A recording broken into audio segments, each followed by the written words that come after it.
bonjour, David Collomb, installez-vous. Comme vous voulez, si vous m'entendez bien ici, vous restez là, c'est parfait. Vous êtes enseignant et chercheur à Sciences Po, oui. Il y a beaucoup de bruit, il y a beaucoup de monde. C'est un événement qui était très attendu. Il y a plus de 50 000 entrepreneurs ici, donc forcément il y a du bruit autour de ce studio Bang. La post-vérité, eh bien, c'est celle qui menace nos entreprises actuellement. Et c'est ce qu'on veut voir avec vous justement. Pourquoi la désinformation constitue un risque majeur pour les entreprises aujourd'hui. La désinformation a été classée risque numéro 1 pour les organisations à horizon de 2 ans par le Forum économique mondial parce qu'elle menace leur activité et le cadre même dans lequel elles évoluent. La désinformation coûte plus de 39 milliards aux entreprises chaque année, pour celles qui sont cotées en bourse, l'équivalent au moins pour celles qui investissent dans des moyens de cybersécurité et de réputation pour se protéger d'attaques qui sont de plus en plus nombreuses, de plus en plus variées et qui impliquent des acteurs dotés désormais de moyens de déstabiliser une entreprise à moindre coût. Mais elles sont aussi très ciblées, ces attaques. Ces attaques sont ciblées lorsqu'elles sont relayées par des acteurs étatiques qui veulent doubler leur campagne de déstabilisation d'un pays, de campagne de déstabilisation d'entreprises de ce pays. Elles se traduisent, ces attaques, par des attaques réputationnelles, également par des attaques sur les sites de production avec l'organisation de manifestations, de boycotts, des manifestations qui peuvent également se traduire par des occupations d'assemblées générales. Et par conséquent, nous faisons face aujourd'hui à une déstabilisation croissante de l'écosystème économique par ces acteurs malveillants. Mais comment est-ce qu'on peut faire face à ces risques-là? Qu'est-ce que les entreprises peuvent faire? La première chose que doivent faire les entreprises, c'est anticiper ces risques. Elles ont appris depuis longtemps à anticiper les risques cyber, mais les risques informationnels ne sont pas suffisamment pris en compte ou ne le sont pas à l'échelle qui est la plus pertinente, c'est-à-dire l'échelle stratégique, celle du COMEX. Ensuite, il s'agit non seulement d'anticiper, mais de sensibiliser toutes les équipes à ces sujets informationnels. Enfin, il s'agit de planifier une riposte en amont, planifier une réponse, identifier des relais pour se protéger face à une désinformation qui peut avoir des conséquences assez terribles sur des entreprises. Et justement, je reviens à votre premier point, comment l'identifier alors que ça évolue en permanence?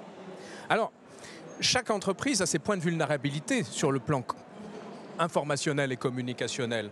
Jamais les pattes Balila n'auraient pu imaginer une perte de leur production consécutive à une fausse information sur de prétendus vers dans les pattes.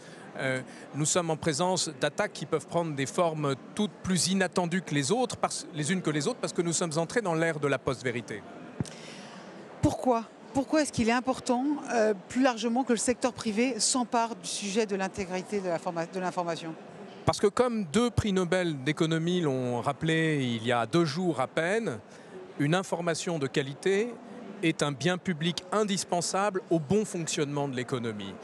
Des médias d'intérêt public qui produisent une information vérifiée sont indispensables au bon fonctionnement du marché boursier, au bon fonctionnement de l'équilibre économique. Et c'est la raison pour laquelle les entreprises aujourd'hui, c'est la préconisation notamment des États généraux en France, doivent s'emparer de ce sujet en considérant qu'au-delà de leur responsabilité sociale et environnementale, elles ont une responsabilité démocratique, celle de protéger l'espace informationnel démocratique. Parce qu'elles ont besoin d'une information de qualité qui entoure leurs activités. Elles ont besoin d'une information vérifiée, elles ont besoin qu'une information qui repose sur une vérité factuelle prédomine dans un espace informationnel de plus en plus pollué. Mais comment ils peuvent tout faire? Parce qu'on a trop presque d'informations à l'heure actuelle.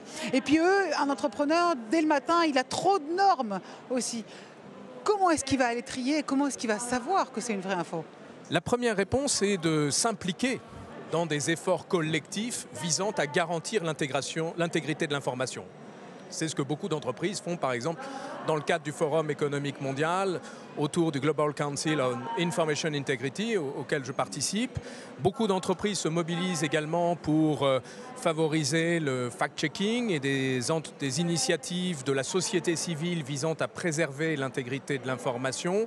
Aujourd'hui, il est nécessaire sans doute d'aller plus loin et de favoriser aussi des médias de qualité, des médias qui reposent sur une démarche éthique et déontologique, de sorte de préserver l'espace informationnel d'une pollution démultipliée par l'intelligence artificielle générative. Et, oui, et qui va de plus en plus vite aussi, hein.